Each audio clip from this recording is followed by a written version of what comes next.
Iikutin muna natin guys kung lahat ba ng binhi ng niyog na itanim nila. Tignan natin.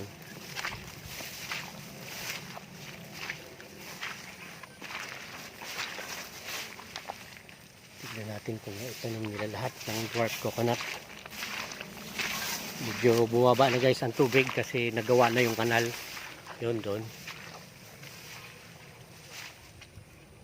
Okay, nagsunod-sunod na tayo. Tignan natin guys. Ayan o. Medyo naigya na. Oh.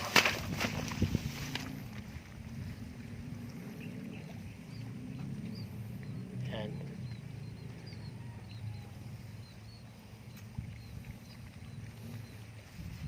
Lumabas na ang tubig dito sa kanal. Kasi pinalaliman nga natin itong kanal guys. Ayan. Ayan mo ito guys, oh, dwarf coconut to, sinira lang ng baka. Kaya naglagay tayo guys ng bawal na magtali ng baka. Okay. Ito tayo guys. Ang dwarf coconut yan guys. 3 years lang daw, bubunga na yan.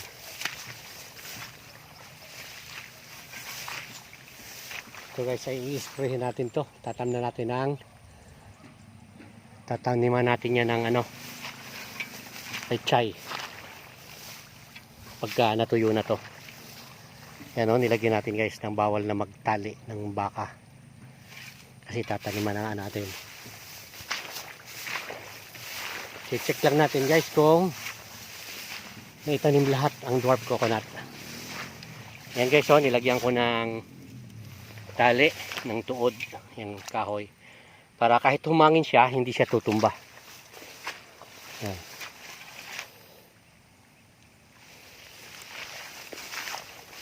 Yan.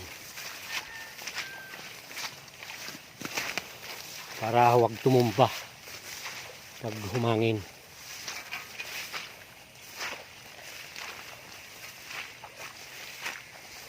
So guys, so biktima ng baka yan. Ayun, patay na yung isang yun. May mga biktima ng baka.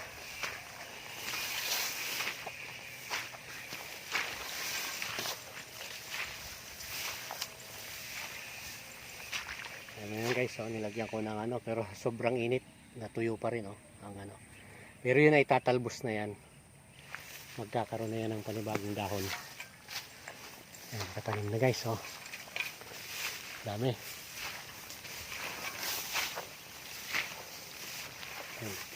Lagyan ko yan ng kahoy para kahit humangin hindi siya tutumba. I-check pati natin guys yung kanal kung abot ba talaga sa dulo yung... So ang binhi, nakapagtanim lang ng binhi sa palibot oh. Pero mayroong part na wala kasi 100 binhi lang kasi yan ng dwarf coconut. Ayan guys, so may tali yan. Hindi natalian oh.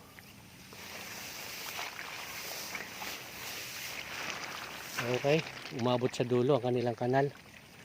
Pero dito sa dulo medyo kumipot na.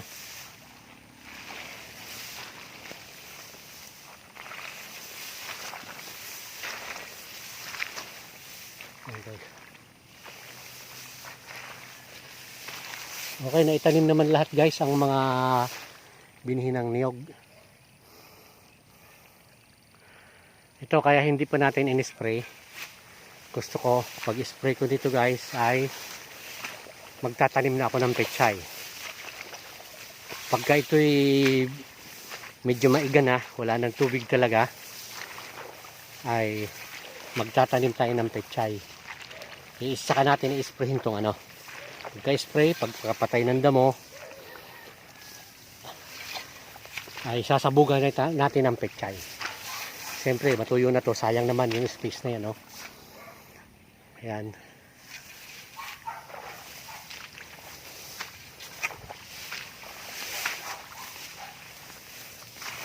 Ito naman matutuyo na tong tubig na to. Kasi may kanal na, lumalim na yung kanal, o pinalaliman ko. Kaya ang tubig talagang palabas na dyan. Tignan lang natin dito guys kung ano.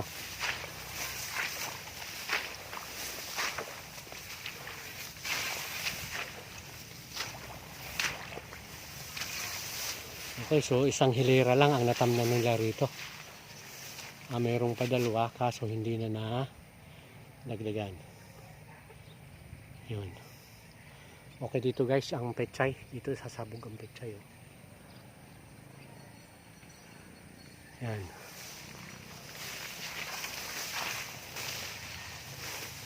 Okay, ito.